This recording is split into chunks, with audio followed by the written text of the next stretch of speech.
Boa noite, Boa noite. Assu. Boa noite, Lucas. Boa noite, pessoal. Que Estão me bom que você. escutando bem? Sim, a gente está escutando bem. Você só está um pouco no canto da tela. Aí, ótimo, melhorou. Agora você está bem no meio.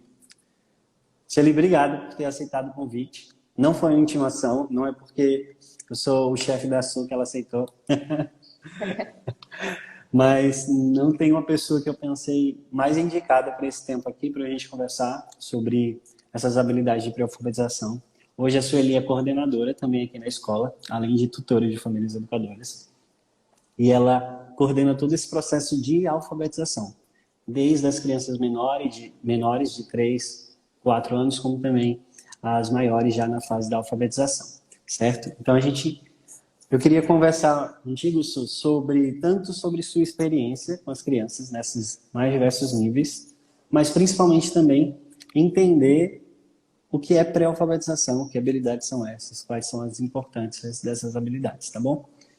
Tá Então, certo. vamos conversar aqui. E se vocês tiverem perguntas, vocês mandam para mim, que eu estou acompanhando aqui no WhatsApp ah, as perguntas da Vitória. Onde vocês encontram os livros. A maioria dos livros, não todos, mas a maioria dos livros que a gente apresenta aqui no Tutor Clássico, vocês encontram na editora da Classical Press. Então, entrem lá na editora classicalpress.com.br. Vocês vão ver vários outros materiais, além dos materiais de alfabetização. Mas vamos começar então.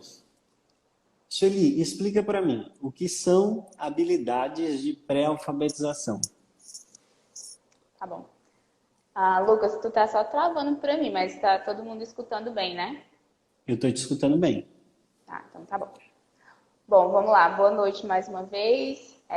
Como o Lucas já me apresentou, né? Eu trabalho aqui na ECMA e eu vou falar um pouquinho com vocês. Na realidade, vamos conversar um pouquinho sobre essas habilidades de pré-alfabetização, né? O que são, né? Qual a importância dessas habilidades de pré-alfabetização. Bom, vamos lá. O que são essas habilidades de pré-alfabetização? São habilidades que as crianças, né, uma vez os filhos ou seus alunos, no caso, né, elas precisam ser desenvolvidas por essas crianças antes da fase da alfabetização, tá? Então, é uma fase, como o nome já diz, pré. Antes de você começar esse processo de alfabetização, você trabalha, desenvolve bem essas habilidades com a criança. Então, são habilidades que precisam ser instruídas, né? Como nós trabalhamos com o método fônico, ele é um método instrutivo. Então, você precisa instruir essas crianças para que haja um bom desenvolvimento dessas habilidades aqui na fase da alfabetização, que é onde a criança vai ter 3, 4 anos. É uma boa fase para haver esse desenvolvimento, para se trabalhar essas habilidades, né? E aí é um ponto importante também, né? Que você pode se perguntar, dizer, o meu filho ele já está um pouco mais avançado, ele não tem mais essa idade, então eu perdi a oportunidade de trabalhar essas habilidades? Não, você não perdeu. Dentro do processo, você pode trabalhar essas habilidades dentro da fase da alfabetização. Por quê? Porque você vai perceber a necessidade dele, né? Você vai notar algumas dificuldades que ele vai ter e você pode trabalhar essas habilidades dentro dessa fase.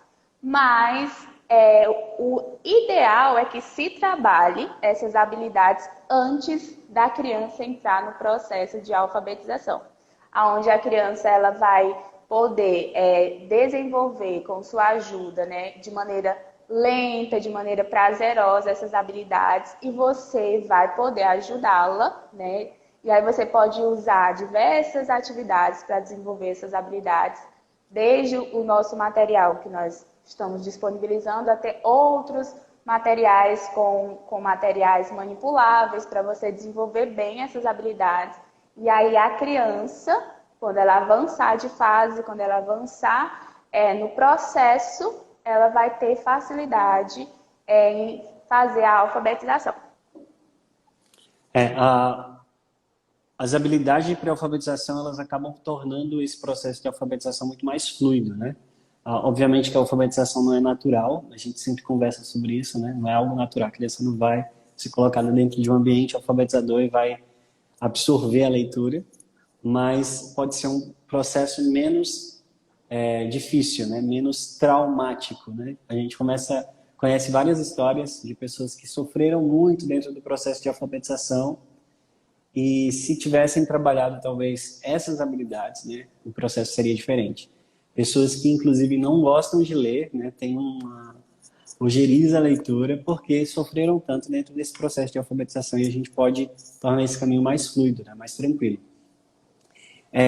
Falando ainda sobre essa importância da pré-alfabetização, você pegou crianças, você já trabalhou com crianças que estavam desenvolvendo essas habilidades e que entraram para a alfabetização, né? Crianças que já foram acompanhadas dentro da pré-alfabetização, desenvolveram cada uma dessas habilidades e foram então para o próximo nível da alfabetização. E você também acompanhou crianças que chegaram de paraquedas, assim, que nunca tinham trabalhado nem nada de pré-alfabetização, que nem tinham muitas vezes a linguagem desenvolvida e foram logo para o processo de alfabetização. Quais foram as maiores dificuldades? Qual foi os maiores desafios que você percebeu, né, dentro dessa diferença? Crianças que estudaram e foram acompanhadas na pré-alfabetização e crianças que não foram acompanhadas na pré-alfabetização. Bom, além do ponto que você destacou, Lucas, de tornar essa alfabetização prazerosa, né, esse processo de alfabetização mais prazeroso, o que eu posso destacar aqui de muito diferente, né, uma diferença que você pode perceber desde os primeiros dias, não é nem a questão do ensino e aprendizagem, mas é da rotina, né, porque essas crianças que que vão chegar na nossa escola de outras escolas, elas não têm uma rotina. E quando eu falo essa rotina, são uma rotina dentro de casa, né? Os pais não estão habituados, né, a estabelecer uma rotina com horários, o que vai ser estabelecido em cada horário para aquela criança fazer. Então, ela chega aqui muito perdida, né? E aí isso deixa a criança muito ansiosa, deixa a criança sem saber o que fazer. E isso é o mais perceptível. Então, nos primeiros meses que essa criança chega, né, quando ela ainda está sem rotina, ela não sabe como se portar, o que vai fazer agora, ela fica muito ansiosa. E aí você tem que trabalhar essa rotina, que aí você estabelecendo uma rotina. E aí a gente tem que lembrar, né, que esse processo educacional não é só do professor, não é só daqui da escola, né, mas é um processo que envolve os pais. Então você tem que chegar para esses pais, tem que conversar com eles, para mostrar a importância dessa rotina dentro de casa, porque também não adianta a gente montar uma rotina dentro de sala de aula e aí quando chegar em casa a criança faz o que quer, na hora que quer, do modo que quer. Então é preciso orientar também esses pais para que eles estabeleçam essa rotina, a importância dessa rotina, para que a criança se sinta segura também dentro desse processo. Dentro da escola, a gente tem esse hábito de montar toda a rotina do dia da criança no quadro. Então, a criança, ela chega, ela sabe o que ela vai fazer no início da aula, ela sabe quais são as disciplinas que ela vai estudar naquele dia, qual é o horário do intervalo do lanche dela. Então, se ela quer lanchar antes do horário do lanche, você vai lá e mostra para ela, ó, você precisa terminar essa atividade. Só depois disso você vai lanchar, você vai para o intervalo brincar com seus colegas. Então, com essa rotina, você trabalha a criança ter o domínio, você trabalha com a criança ela saber esperar, né? Você trabalha com a criança que tudo tem um tempo para ela se fazer, tem um tempo dela brincar, tem um tempo dela se concentrar mais para fazer as atividades. Então, o que eu vejo de diferença, né, quando a gente compara essas crianças que já estão habituadas com essa questão da escola, da nossa escola, com o desenvolvimento das habilidades, só um minutinho, perdão, gente, com o desenvolvimento dessas habilidades e essas que ainda não têm esse desenvolvimento, é essa questão mesmo da rotina mesmo, que ainda não foi estabelecida. E aí, quando ela é estabelecida dentro da escola, com, né, a contribuição dos pais, e aí o processo começa a fluir. Uhum. Sueli, mas você fala dessa rotina assim, dentro do contexto da escola. Mas deixa eu pensar um pouco no contexto das famílias. Porque a gente até deu um salto aqui, né? A gente estava pensando em habilidade de pré-alfabetização e a gente falou agora de rotina. Então, me parece, né, que, inclusive, para a alfabetização, muito além dessas habilidades básicas de leitura, essa criança também precisa estar habituada com o contexto de uma rotina, de uma estrutura, né, que vai conduzi-la aí para o estudo. Ok, 2020, 2021, início de 2021, a gente precisou acompanhar famílias para que elas alfabetizassem, tivessem esse processo em casa. Isso dá certo dentro de casa também? Dá, né? Nós podemos falar isso, né? Porque nós vivemos isso na prática, né? Essas crianças, elas ficaram em casa esse período, né? Tiveram essas aulas online.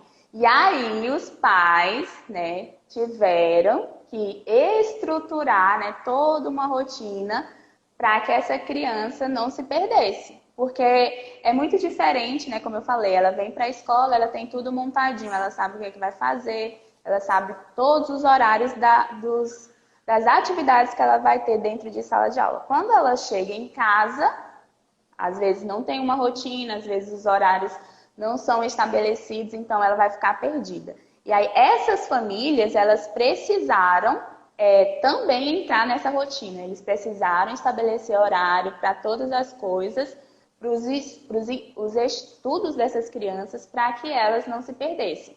E aí a gente também pôde perceber que aquelas crianças que não tinham uma rotina estabelecida dentro dos seus lares, com suas famílias, tiveram muita dificuldade nesse processo quando essas aulas estavam online, né?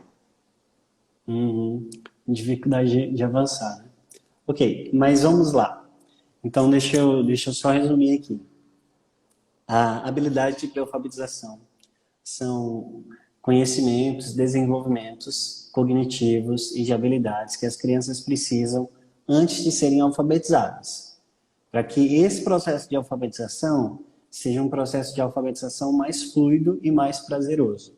Ao mesmo tempo, para além dessas habilidades de pré-alfabetização, enquanto eu trabalho isso, eu trabalho também rotina. Eu preciso inserir a criança dentro de uma rotina, dentro de uma organização. Uma estrutura dentro do lar, uma rotina estruturada, ajuda as crianças nesse desenvolvimento da habilidade do conhecimento, de estudar, ok? Então a gente trabalhou dois aspectos. Agora deixa eu te perguntar, avançando mais na nossa conversa, quais são as habilidades de pré-alfabetização? E aí, enquanto você fala quais são essas habilidades, ou você pode dar uma lista, ou pode falar uma por uma, também o que é cada uma dessas habilidades. Uhum. Tá bom. Eu vou tentar ser breve, né, nesse espaço aqui, explicar de maneira sucinta e clara cada uma dessas habilidades, porque o ponto se você é um pai educador, né, se você está pensando em começar a educar o seu filho em casa, ou se você já tem um filho que está na escola, que vai ou mesmo que vai iniciar esse processo educacional, é interessante que você conheça essas habilidades e que você possa também identificar aonde o seu filho está avançando, ou aonde essa criança está avançando e aonde essa criança está tendo dificuldade, né? Você pode preparar algumas atividades e você já pode perceber. Você vai estar identificando isso e você vai dizer, opa, meu filho está com dificuldade nessa habilidade, então eu vou trabalhar essa e essa atividade para ajudar no desenvolvimento dela. Mas vamos lá. Eu trouxe algumas habilidades aqui, eu vou citá-las rapidinho e depois eu vou voltar explicando e dando exemplos de atividades que nós podemos utilizar, né? Aí eu vou começar a mostrar um pouquinho as atividades do nosso material, né? Que é o Pilim, tá? O Pilim, ele é um material de ciências que ajuda também no desenvolvimento das habilidades de pré-alfabetização. E aí, dentro, ele tem essa, aqui é o livro da narrativa, né? E tem o livro de atividades. Aí eu vou estar, todas as atividades que eu vou estar dando de exemplo aqui são do Pilim, tá? Então, eu trouxe 9 habilidades para a gente comentar um pouquinho delas. Primeira, desenvolvimento da fala, consciência fonológica, discriminação visual, orientação espacial, ordenação temporal, síntese, análise, memória de curto e longo prazo e coordenação motora, né?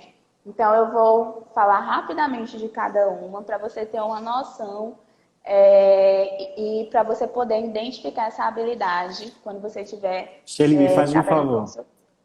Me repete de novo, que eu vou anotar aqui e vou pedir para a Vitória colocar nos comentários. Diz novamente. Tá, É vou falar mais. desenvolvimento da linguagem. Desenvolvimento da Da fala, fala, perdão. Ok. consciência fonológica, Uhum. discriminação visual,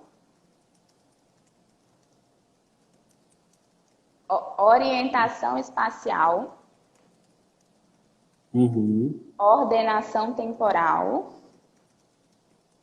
síntese, análise, memória de curto e longo prazo e coordenação motora. Ok, pode avançar. Obrigado, Vi. Tá. Obrigado, Celi. Por nada. Então, eu vou explicar um pouquinho cada habilidade, vou mostrar um exemplo de uma atividade que você pode estar desenvolvendo essa habilidade, tá? E todas essas atividades são do material do Pilim, tá? Que é utilizado aqui na nossa escola e também está disponível para vocês adquirirem, tá? O Lucas não me pediu para fazer isso, mas eu estou fazendo. Classicalpress.com.br. Se você já se inscreveu na tutoria, você vai receber na sua casa esse material. Olha aí. Vai lá. Então, vamos lá. Desenvolvimento da fala, né? Nós estamos pensando que nós vamos estar trabalhando aqui com crianças ali de 3, 4 anos, tá? Então, essa criança, ela ainda não vai ter uma fala muito desenvolvida, né? Uma criança de 4 anos ainda, ela troca algumas letrinhas, ela às vezes fala ainda um pouquinho enrolado, então isso é normal, né? Isso não é um absurdo, a sua criança, ela está progredindo corretamente. Mas o que é importante quando a gente fala sobre esse desenvolvimento da fala? A criança, né, ela precisa ir avançando. E aí eu sei que as mães que vão estar assistindo a gente, elas podem até concordar comigo. Eu ainda não sou mãe, mas eu espero ser brevemente. Mas é muito fofo, é muito bonitinho quando o seu filho ali com 2 anos, ele começa a falar aquela falinha infantilizada, né? Ao invés de falar mamãe, papai, ele vai falar papá, mamãe, né? Mamãe, e você acha muito bonitinho, né? E você estimula, né? Estimula essa criança a falar assim. Só que quando ela chega nessa idade de 3 para 4 anos, o ideal é que você não concorde mais com ela da forma que ela está falando. Você precisa instruí-la qual o modo certo dela falar. Ao invés de falar papá, você vai corrigir. Filho, não é o modo correto de você se falar. Você tem que falar papai. Então, você vai estimular essa criança a falar de maneira correta. E aí, lembra sempre, a criança, ela tem que imitar você. Não é você imitar a criança, né? Você é quem é a pessoa que ela vai olhar e vai se espelhar. Então, se você continua dando esse estímulo para ela, dela continuar falando errado, ela vai achar que é o certo. E ela vai continuar a falar, né? Então, nós precisamos desenvolver uma fala que tenha clareza, né? Uma pronúncia, né? Clara. Lógico que o seu filho, como eu falei, ele não vai falar tudo corretamente com essa idade, mas você precisa estar fazendo as correções necessárias para que ele avance, né? É preciso também ter uma organização na fala, né? E uma variação do repertório dessa criança. Como que ela vai conseguir ter uma variação de repertório? Se ela fica todo o tempo em frente a uma tela, né? Então, é preciso que os pais tenham um diálogo com essa criança. É preciso que os pais estejam conversando com essa criança, né? Perguntando. E aí você pode tá desenvolvendo essa habilidade com narrativas, tendo um tempo com essa criança. É muito importante que você tenha um tempo todos os dias com essa criança para conversar, pergunte, deixe a criança falar, né? E aí eu sempre vejo a Nath, a esposa do Lucas, falando a respeito de dê nome às coisas. Não diga assim, fulano, pegue aquela coisa que está em cima da mesa, né? Aquela coisa que está em cima da mesa tem um nome. Então você vai dizer, pegue o livro que está em cima da mesa, por favor. Aí a criança ela vai estar colocando palavras novas no seu repertório. Então, evite, eu sei que nós vamos falar coisas, negócios, mas evite Coisas, negócios. coisas, Pega o negócios. negocinho ali, aquele bregacinho ali em cima. Que tá acolá, né? Então, dê nome aos objetos, né? Para que essa criança tenha um repertório variado. Também que ela possa ter uma organização na fala, como eu falei, e uma conjugação correta. Lógico que a criança, nessa fase, ela não vai saber o pretérito imperfeito, todos os tempos do verbo. Ela nem sabe o que é um verbo, né? Mas você precisa instruir essa criança para que ela entenda que tem um feminino, tem um masculino, tem um singular, tem um plural. Ela não pode falar o menina, ela tem que falar a menina, né? Você vai instruindo de maneira simples. São instruções que você precisa dar para essa criança para que ela tenha um desenvolvimento dessa fala. E o desenvolvimento dessa fala é importante no nosso processo de alfabetização, né? Uma vez que nós... Não, pode continuar. Termine seu pensamento, perdão. Tá. Uma vez que nós utilizamos o método fônico, né, para alfabetização, a fala correta vai ajudar no processo de alfabetização. Pode falar, Lucas. O que eu estava pensando aqui é que o modo que você está dizendo, né, desenvolver a fala, conjugar corretamente, menino, menina e tal, singular, plural, feminino e masculino, no caso, né, não menino, menina, feminino e masculino. Não é que o pai ele vai chegar lá no quadro, né? A professora ele vai chegar lá no quadro. Olha, quando nós usamos masculino, o artigo é o, né? Quando nós usamos feminino, o artigo é a. O plural precisa, mas a própria conversa ali no dia a dia com a criança, né? É o menino, filho. É a menina, filho, né? Os copos, né? Essa conversa, esse diálogo, a leitura em voz alta, né, como você citou, a leitura de narrativas, isso já vai fazendo com que esse discurso seja aprimorado, que novas palavras sejam adquiridas, né? Não é um ensino formal desses conceitos, né? Mas é um dia a dia, não ignorando a linguagem e a fala com aquela criança, né? Sim, sim. E como eu falei, é ali no seu cotidiano, né? Você tá com a criança...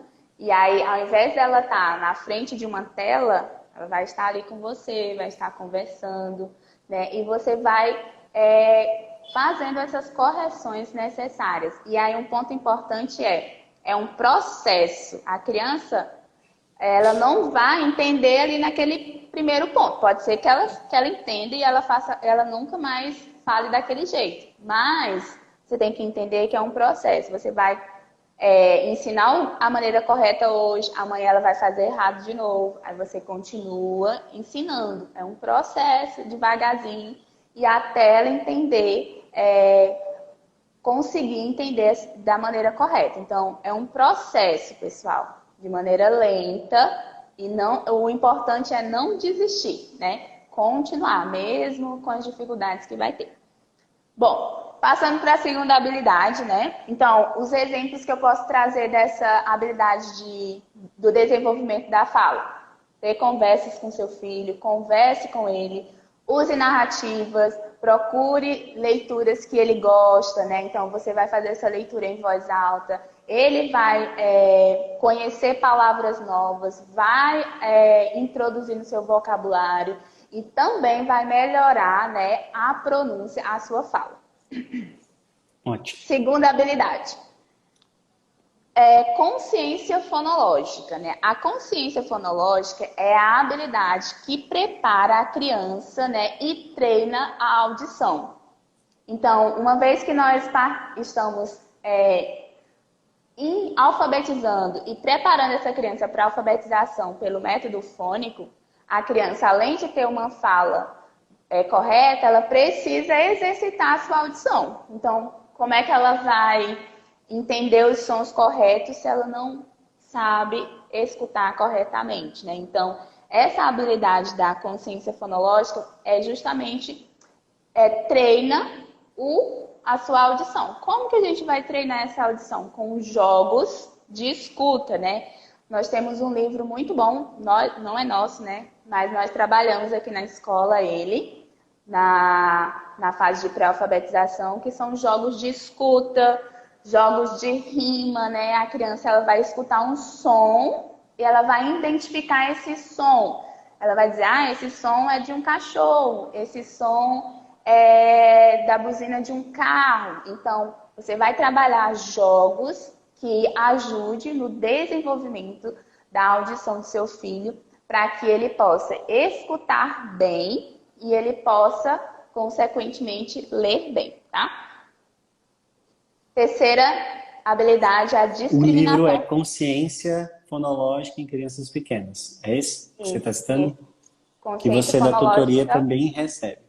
Para crianças pequenas. Isso, é verdade. Verdade. Ok, pode continuar. Vamos lá, terceira habilidade. Então, nós já vimos que a fala ela é importante, né? O desenvolvimento da fala, o desenvolvimento da audição é importante. E a discriminação visual, né? Que diz respeito à nossa visão, né? Ela é onde a criança ela vai perceber o igual, o diferente, né?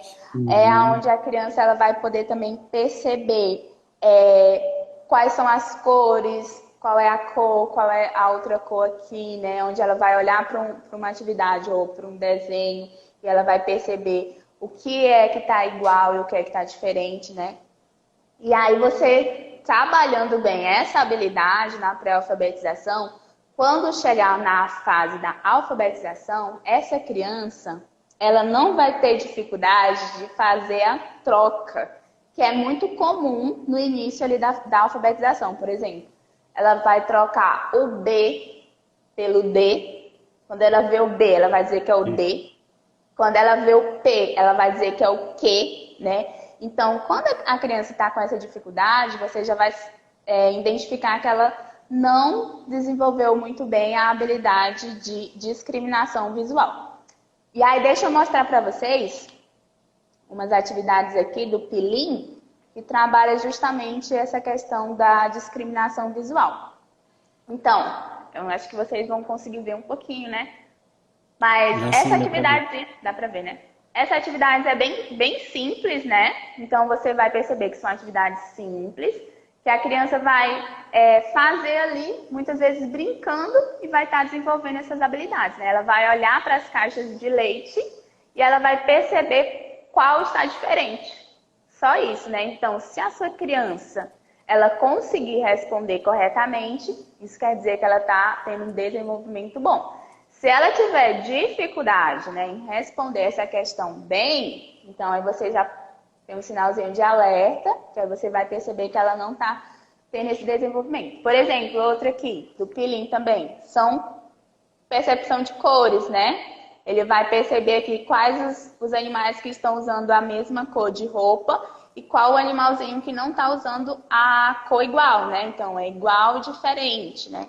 Então, tudo isso trabalha essa habilidade sem que seja algo cansativo, né? Como o Lucas falou, é algo prazeroso. Se você quiser acrescentar, pode ir acrescentando. Não, só percebendo que essas habilidades, elas são básicas, né, de modo mais simples. Eu vou perceber a cor, eu vou perceber a posição de uma caixa de leite. Então, são representações gráficas maiores, mas que vão ajudar de modo muito significativo quando ele chegar nas representações gráficas menores e mais complexas, né? Então, a gente vai aumentando gradativamente também o meu desenvolvimento da percepção visual. Só trazendo um dado interessante aqui, isso é que as crianças de 3 a 4 anos, né, dentro aí da neurociência, uma pesquisa que foi apresentada, onde ela tem um pico do desenvolvimento da percepção visual dela, da percepção auditiva dela também. O que isso nos mostra de importante? Por que isso é tão importante? Porque essa janela aí de desenvolvimento auditivo e visual é uma janela na qual nós podemos, inclusive, conduzir essa criança na apreciação de arte e na apreciação da boa música, né? Enquanto a gente fala de consciência fonológica e percepção visual para a alfabetização, a gente pode utilizar também essa janela, né, e esse momento para treinar nos nossos filhos uma percepção para aquilo que é belo também, tanto dentro desse universo auditivo também como nesse universo visual, né? Só saindo aí um pouco da pré-alfabetização, mas você falou e eu fiquei pensando aqui, né? Você trouxe esse exemplo das cores e isso me veio à mente. Sim, não, mas foi bem pontuado, né? Bem pontuado. Bom, vamos lá. Depois da discriminação visual, nós podemos falar um pouquinho sobre a orientação espacial, né? Essa habilidade vai permitir com que a criança ela se situe no espaço que ela está, né? E ela também vai perceber que as coisas se relacionam dentro desse espaço. Por exemplo, ela vai desenvolver nessa habilidade a ideia de tamanho, o que é maior, o que é menor, a ideia de posição, né, em cima, embaixo, a ideia de aberto e fechado, né? Então, coisas que podem ser trabalhadas no dia a dia dessa criança, né? E você vai trabalhar de maneira simples com ela, o que está aberto, como que está a porta, o seu pé está em cima ou embaixo da mesa, né? É para estar embaixo, né? O seu livro está... O ideal. O ideal. Às vezes acontece que está em cima, né? Às vezes acontece que está em cima. O livro está em cima ou embaixo da mesa, né? A cadeira está perto ou longe de você. Então, tudo isso, você pode trabalhar essa habilidade com a criança e você também pode usar atividades para trabalhar isso, né? Por exemplo, essa atividade do pilinho aqui vai exercitar essa coisa a habilidade da criança perceber o que está aberto e o que está fechado, né? Uhum. Outra atividade, em cima e embaixo, ela vai olhar e ela vai perceber as crianças que estão em cima do balanço, que estão embaixo, no chão, né? Essa outra atividade de maior e menor. Qual animal que é maior? O cachorro. Qual o animal que é menor? Né? O pássaro, né? E aí você pode introduzir que o maior, ele tem essa ideia de quanto mais longe, menor, quanto mais perto, maior, perspectiva, né? Isso, a ideia de perspectiva, que a gente trabalha muito em artes também, né? Sim. Então, essa orientação espacial traz a criança, faz com que a criança perceba todos esses opostos. E aí a gente trabalha muito também isso com pilinhos opostos, né? Que ele vai trabalhar toda essa ideia dos opostos, aberto, fechado, em cima, embaixo, né? E também é muito importante no processo de alfabetização, porque como a criança ela vai ter essa noção de espaço, ela precisa também ter essa noção de aonde começar a escrever e aonde terminar. Uhum. Então, no nosso caso, nós começamos a escrever da esquerda para a direita até o final da linha e só depois que termina a linha a gente volta para a esquerda e começa novamente. Nós escrevemos de cima para baixo, né? Então, o que é que acontece? Eu já pude perceber dentro da sala de aula, né? Crianças que começavam a escrever no meio da folha.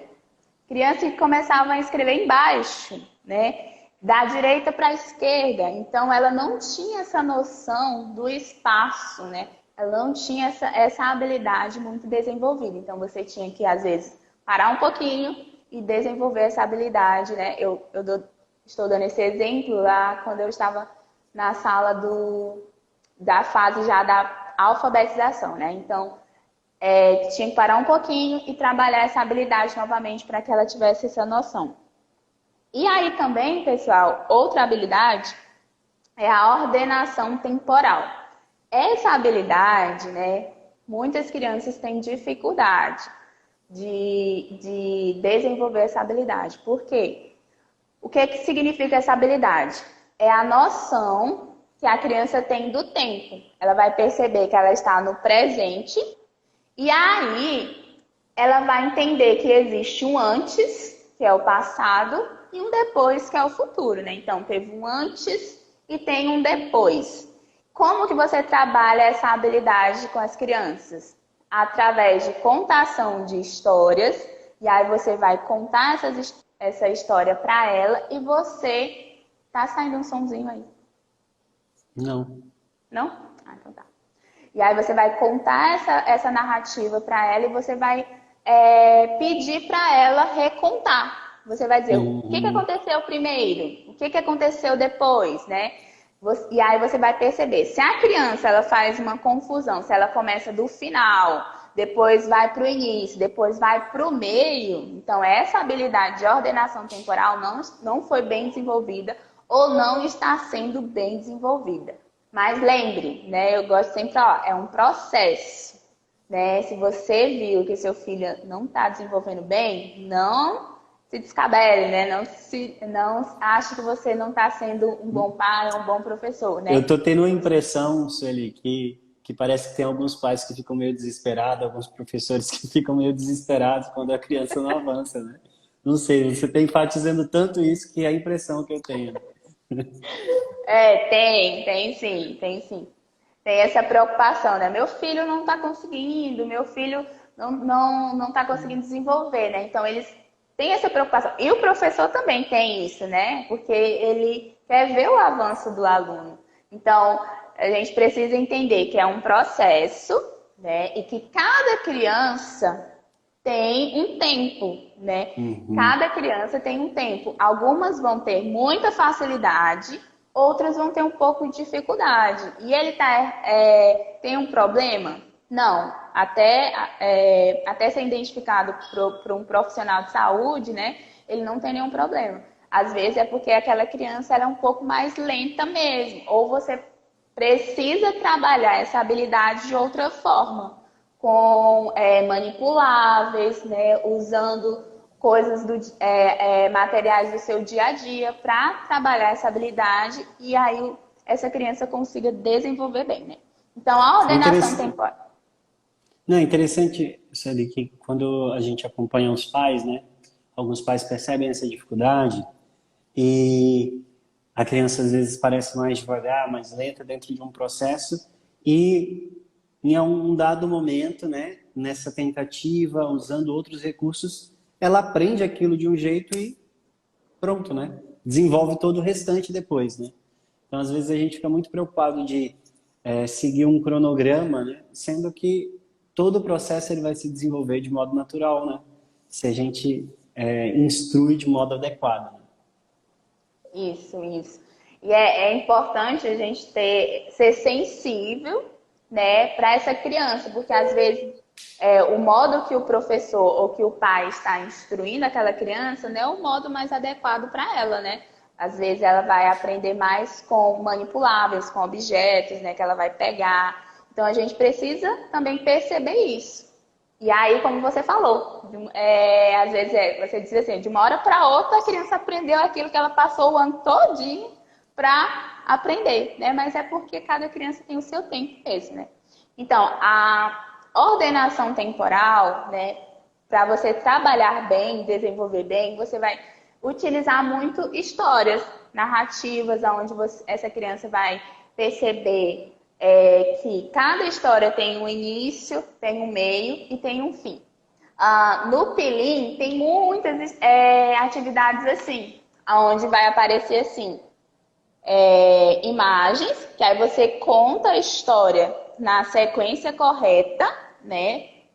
Você vai contar essa história na sequência correta, e depois, se você contar essa história, você vai pedir para a criança ordenar os eventos. O que aconteceu primeiro, o que aconteceu depois, e assim sucessivamente. Eu acho que é importante também, às vezes a gente pergunta, né, o que é que veio primeiro, o que é que veio depois, passa simplesmente essa atividade para a criança, e aí a gente já tem, às vezes, a história na nossa cabeça, a gente não contou essa história muitas vezes para ela, e aí ela marca lá e a gente diz, não, tá errado, né? É importante, quando a gente dá essas atividades também, perguntar para ela, né? Então, me conta a história, o que é que aconteceu? Porque às vezes ela vai trazer uma nova narrativa que ela criou na mente dela e que de fato a ordenação está correta, né? Então, para muito além de simplesmente olhar um certo e um errado na atividade, mais uma vez, né? Aquela conversa com a criança vai dizer para a gente, né? O que de fato ela aprendeu, o que ela não aprendeu, o que ela desenvolveu, o que ela não desenvolveu, né? Sim, exatamente. Isso é muito importante. Porque às vezes ela vai fazer justamente isso que você disse. Ela vai inventar algo, né, da cabecinha dela, mas vai ter uma sequência lógica correta, né? Vai ter um início, um meio e um fim. E aí, outra atividade que você pode estar exercitando essa habilidade é sequências, né? Sequências lógicas. Onde a criança, isso também você pode trabalhar em matemática também, né? Onde a criança ela vai perceber o padrão que está acontecendo e ela vai ter que, tanto ela vai usar a sua memória, como ela vai usar a percepção aqui, né? E aí ela vai entender que depois deixa eu só dar uma olhadinha, do círculo, né? Antes do círculo veio uma estrelinha, né? Antes do círculo veio uma estrelinha. E aí você vai trabalhando essas atividades de maneira simples, como eu falei, e aí ela vai desenvolvendo essa habilidade. Ordenação temporal, né? Que eu estava. Vamos Isso. lá.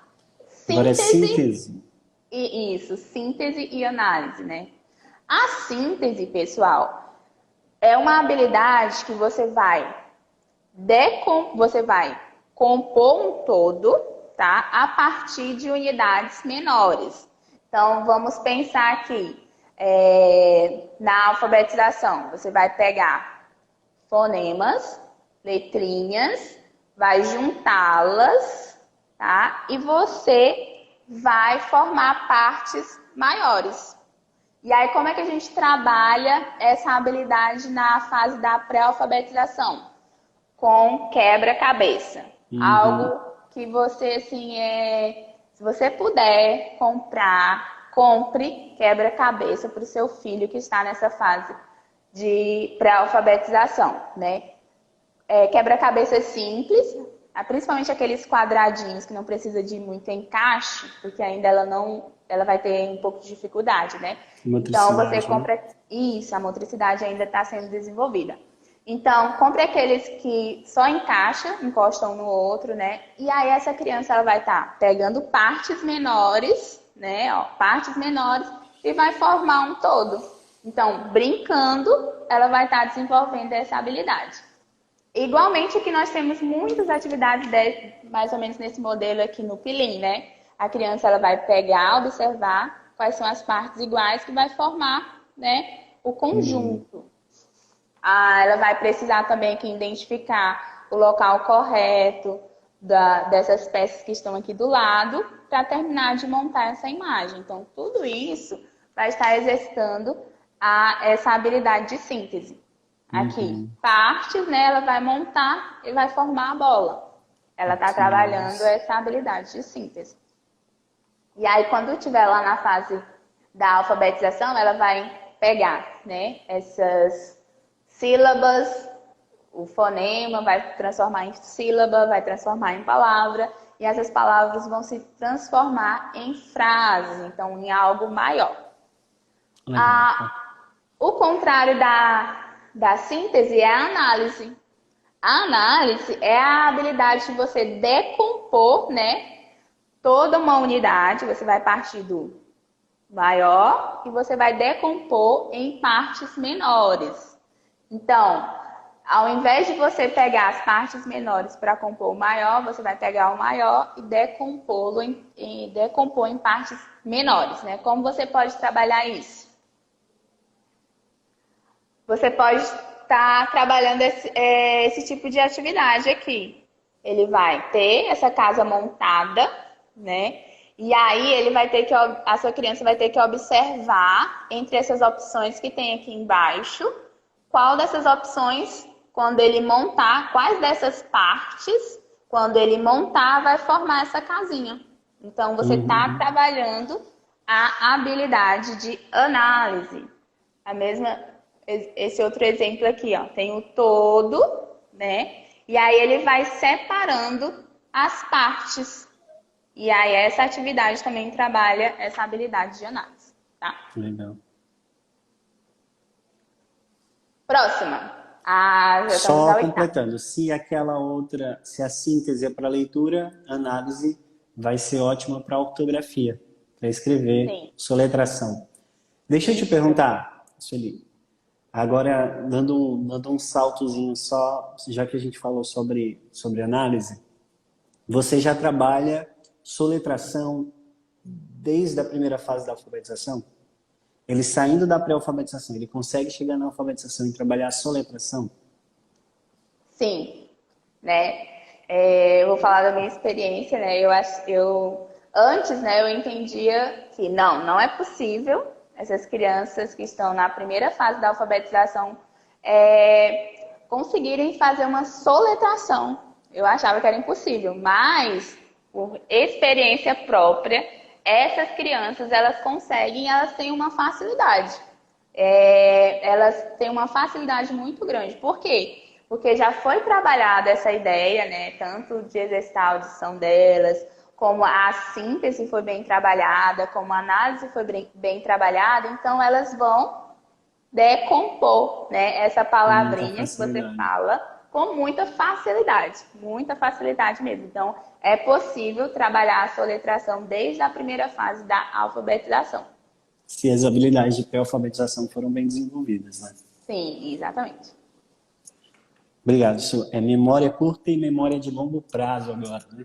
Isso, memória de curto e de longo prazo, né? Que às vezes nós, adultos, não temos essa memória muito boa, né? Mas as crianças têm. Bom, vamos lá. Então, o que é uma memória de curto prazo, né? É aquela memória que vai retomar elementos apresentados há pouco tempo. Então, um exemplo, você acabou de contar uma história para a criança, você faz umas perguntas para ela. Quem é o personagem principal dessa história?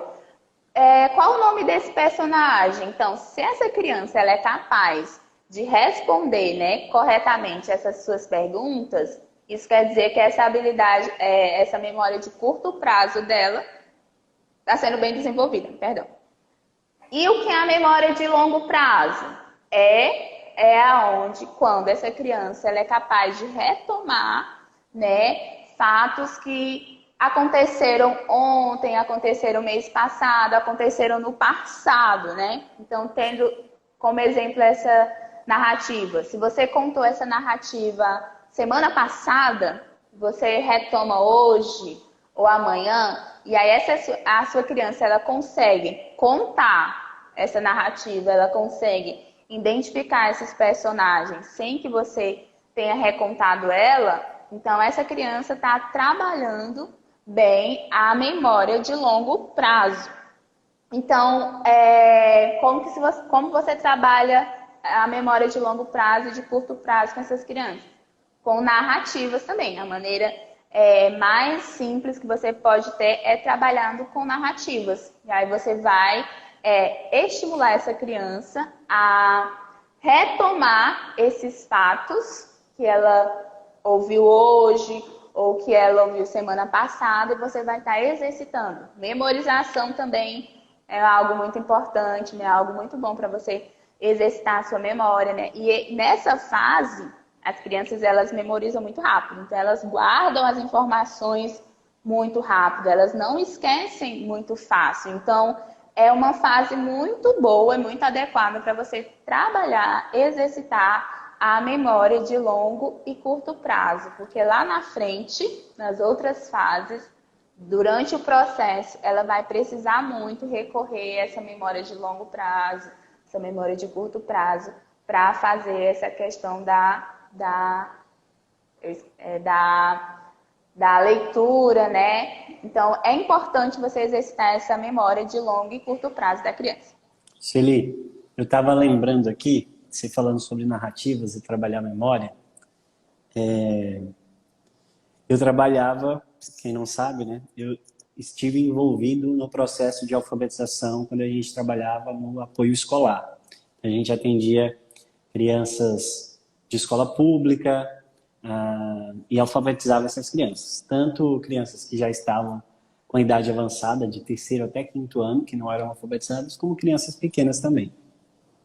Então foi quando, inclusive, a gente começou a estudar a alfabetização e desenvolver os sons da criação. Mas muitos desses materiais, hoje em dia, eu trabalho quando as crianças precisam de um apoio específico e aí eles saem da sala e eu tenho um tempo com eles na minha sala com eles. Mas eu lembro de um dia que a minha esposa estava doente, ela estava no Jardim 1, Jardim 1. A Sueli era professora junto com ela e a Nath disse, Lucas, vai lá e dá essa aula para mim, que eu não vou conseguir hoje. Não sei se você lembra desse dia. E aí a Nath, ela escreveu para mim todas as observações da leitura em voz alta. Né? Então, eles iam fazer uma leitura em voz alta e tinha uma interação com as crianças. Tinha parte das leituras que as crianças falavam, tinha parte da leitura que elas faziam perguntas e assim por diante. Tinham até piadas internas, né? Eu lembro que tinha um animal que ficava debaixo do tomate. Então eles perguntavam, cadê ele, cadê ele? Aí você tinha que apontar, tá aqui, debaixo do tomate. E a Nath fez uma lista de coisas. Ó, você vai seguir esse parâmetro aqui enquanto você estiver lendo. E eu disse, não é possível, né? Que até a leitura, né? Eles vão pegar todo um formato dessa leitura. Mas ok, vou seguir a entonação e fazer as perguntas e deixar que eles falem as partes e façam as piadas. Eu lembro que essa parte do tomate, inclusive, ela disse assim, especificamente, ó, tal aluno vai perguntar isso para você. E aí todo mundo vai responder. Disse, então dá bom, vamos lá. E aí eu comecei a contar história, entrei na sala de aula, comecei a contar história, e as crianças ficaram exatamente o que... E quando o rapazinho lá, a criança, né, o menino, levantou a mão e disse, onde é que está o pomelo? Na época era um pomelo que a gente tinha, né? Onde é que está o pomelo? E aí as outras, está debaixo do tomate, né? E isso é muito legal, né? Porque mostra de fato que eles têm essa memória de longo prazo, né? Ao mesmo tempo que terminou a história, eu li mais algumas páginas para ele e eu podia perguntar ali logo de imediato algumas questões para eles responderem. Né? Isso. E aí torna algo prazeroso também para eles, né? Eles vão guardando essas informações, né? Porque é algo muito importante para eles. É algo que eles estão vivenciando e é algo prazeroso, então eles guardam se divertindo, isso, né? Isso, se divertindo. Então, é mais fácil você guardar algo que você faz, que você acha prazeroso, né, do que algo que é muito monótono. Então, para eles, essas narrativas como eles não entendiam, né, era uma narrativa que eles achavam legal, mas ele estava trabalhando muitas habilidades que eram essenciais ser trabalhadas naquele momento, naquela fase do processo, né, e que eles iam ser beneficiados bem mais lá na frente, né? A nossa última habilidade aí. Isso, a nossa última habilidade é a coordenação motora, né? E aí a gente pode dividi-la em coordenação motora grossa e coordenação motora fina. Essa coordenação motora grossa, ela é desenvolvida muito com atividades físicas, né? Exercícios físicos, com jogos, né? Onde você vai trabalhar muito esses membros superiores, membros inferiores. Então, futebol, jogo com bola, pular amarelinha, pular corda, né? Todas essas brincadeiras, né? Vai estar trabalhando a motricidade grossa da criança. E isso também vai ajudá-la no seu desenvolvimento dentro de sala de aula. Então, coloca o seu filho para pular, coloca o seu filho para jogar um futebol, né? Porque exemplos, né? Uma mãe aqui da escola, ela estava conversando comigo sobre o filho dela, né? Dizendo, olha, eu coloquei o meu filho no futebol um tempo atrás e eu vi um grande ganho dele, Celi, porque ele agora está conseguindo caminhar melhor, ele não está caindo tanto, né? Ele está tendo um equilíbrio maior, né? E é uma atividade prazerosa para essa criança, né? Ela gosta de jogar futebol e está ajudando a desenvolver essa habilidade que ele precisa desenvolver durante a sua vida, né? Às vezes a gente ignora muito, né, dentro do processo de alfabetização pensar, mas o desenvolvimento do corpo não é importante. Mas até a concentração aumenta, né, se você trabalha todas essas habilidades aí, se você dá uma atenção maior também à perspectiva física, do desenvolvimento físico, né? Sim, sim. Porque nós pensamos muito no cérebro, né? Nessa questão intelectual, né? E aí esquecemos dessa parte do nosso corpo, das articulações, dos músculos, né? Que tudo isso está envolvido nesse processo, né? E aí a coordenação motora fina, ela diz respeito justamente a essa parte mais específica, né? Da mão e dos dedos, né? Essas articulações menores, né? E aí, como que você trabalha como que o seu filho adquire essa coordenação motora fina? Através de atividades de traçado, né, tracejado. Não ignore, não passe e não ache que isso é besteira. Ele só quis colocar aqui no livro porque ele precisava de uma quantidade X de páginas para o livro. Não. Isso é importante para seu filho fazer, principalmente nessa fase, né? Outro exemplo, pintura, né? Pintar, colorir, deixar o seu filho colorir. Aí você vai instruindo ele a maneira correta, né? De pintar. Ele vai aprender a força que ele tem que colocar para pintar, né? Não é com tanta força, porque senão o braço vai doer. Ele tem que também saber delimitar o espaço que ele precisa pintar, né? Então, tudo isso vai estar ajudando no desenvolvimento dessa habilidade da coordenação motora fina. Outra coisa, trabalhar atividades que tenham o uso de massinha, né? Massinha de modelar. Também isso ajuda, né? Você a desenvolvendo essas articulações. E a tesoura. Eu sei que muitos pais têm medo de dar uma tesoura para o filho, né? Mas tem tesoura já para a criança pequena, né? Sem ponta, né? Que ela vai ajudá-la a recortar bem. Então, deixa a criança recortar, né? Deixa a criança, entregue uma folha e deixa ela recortar para que ela também trabalhe, desenvolva essa habilidade da coordenação motora fina. Porque essas habilidades bem desenvolvidas, principalmente também esse movimento aqui que é da pinça, né, que nós falamos, vai ajudá-la na pega do lápis, na maneira correta de você pegar no lápis. Então, ela vai ter uma pega do lápis correto, e aí ela vai identificar qual é a força que ela vai colocar nesse lápis para escrever, né? Tudo isso ajuda na hora que você desenvolve bem essa habilidade. E aí, quando você não desenvolve bem essa habilidade, quando seu filho não desenvolve bem essa habilidade, você vai perceber que ele não vai ter uma coordenação muito boa na hora de escrever, na hora de pegar no lápis, na hora de pegar nas coisas, nos objetos dele, né? Vai deixar cair no chão com facilidade, porque esses músculos e essas articulações não estão sendo bem desenvolvidas. E aí, quando chegar lá na fase da alfabetização, que ele precisa escrever, ele precisa pegar no lápis da maneira correta, ele vai ter dificuldade. Existe jeito certo de pegar no lápis? Existe, né? Eu não tive. Não é assim, não? Eu não tô. Lucas, pra mim você tá travando, então eu não tô conseguindo te ver. Tá me vendo agora? É assim que pega? Não, não tô conseguindo não, tá travado ainda.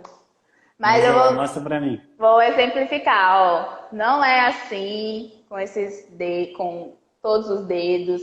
Não é assim entre os dedos, tá? Não é aqui, né? Tem algumas crianças que pegam aqui, né? Não é aqui, né? Existe uma maneira correta de se pegar no lápis. Então, você vai ensinar o seu filho a fazer esse movimento da pinça com esses dois dedos, tá? E aí depois você vai colocar um terceiro dedo, né? Você usa 3 dedos para pegar no lápis, tá? Você vai fazer esse movimento da pinça, você vai colocar esse terceiro dedo aqui atrás. Então você vai introduzir o lápis na pinça, então o apoio, o seu filho vai pegar o lápis com esses 2 dedos, tá? E o terceiro dedo vai ser o apoio. Então, eu não tive esse privilégio, né, de ser ensinada com a pega correta do lápis. Eu ainda sou tendenciosa a pegar com 4 dedos, né? Eu pego com 4 dedos. Então, toda vez eu tenho que estar me trazendo a memória que são 2 dedos que pega no lápis e um dedo de apoio. E aí aqui a criança vai estar pegando no lápis da maneira correta. Vai ser fácil para a criança no início ter essa pega? Não. Algumas crianças vão ter muita dificuldade. Então, existem no mercado um materialzinho que nós chamamos de uma borrachinha, que já vai ter os locais onde o seu filho vai posicionar o dedo, né, os 3 dedos, e isso vai ajudá-lo a pegar corretamente. Aí, quando ele tiver já memorizado, né, habituado com essa pega do lápis, você tira a borrachinha e aí ele vai pegar somente com os dedos no lápis. Uhum. Por que é importante isso? O que é que ajuda? Pegar o lápis do jeito certo. Isso vai ajudar a criança a ter uma escrita correta, né? A criança ela vai escrever melhor, né? Isso vai ajudar com que ela não canse com facilidade, né? Essa letra, a caligrafia da criança vai estar melhor com essa pega desse lápis. Eu posso dar um testemunho pessoal aqui, porque eu também não tinha pega no lápis. Eu usava 4 dedos também. Talvez seja... E eu comecei, né, a ter muita tendinite por causa disso, né? Eu não sabia dessa questão. E depois de ir no médico, né, e trabalhar isso, né, eu descobri isso, que o modo correto, o modo que você pega no lápis vai influenciar na quantidade de tempo que você consegue passar escrevendo, né? Então essa é a maneira mais anatômica de se pegar no lápis, para que você não force tanto os tendões da mão, né? Sim, sim. E aí tudo tem muitas coisinhas que vai ajudar, por exemplo, a postura correta na cadeira, né? Vai ajudar a você se posicionar bem para fazer as atividades, para pegar bem no lápis também, né? Então tudo isso são coisas que ajudam a criança a desenvolver essas habilidades bem. Su, uma última pergunta, que a gente já passou do tempo. Preciso voltar, porque a Nath está em casa sozinha. Deixa eu te perguntar. Se você tivesse um conselho para dar, tanto para professores que estão nos assistindo, como para pais que estão nos assistindo, dentro desse processo de pré-alfabetização, qual é o conselho mais importante que você daria para eles? Bom, Tandam. poderia falar muitas coisas, né? Mas eu gostaria de dizer para vocês que a rotina é importante dentro desse processo. Você precisa estabelecer uma rotina para seu filho, né? Para que ele tenha isso em mente, para ele consiga fluir, né?